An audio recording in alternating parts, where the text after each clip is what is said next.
I think that really ought to. I think the potential.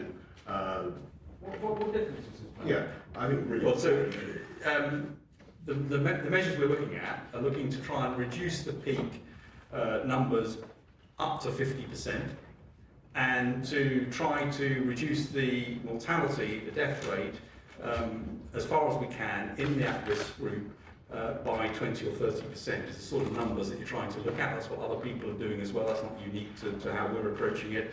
And those are the sorts of numbers you can go for. What you can't do is suppress this thing completely.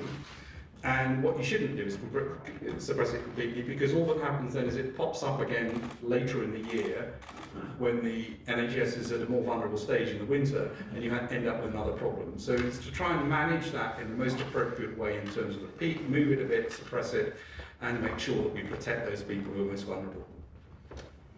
Churches, pubs, that kind of thing.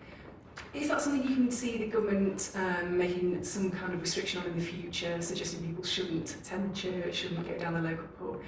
Things like making sure that the elderly have the right advice to be able to look after themselves, and other measures before you get to things like that. And nobody's really going to the sorts of measures of really stopping those things. And when you do that, essentially you're saying stop all interaction, which you can't do and shouldn't do.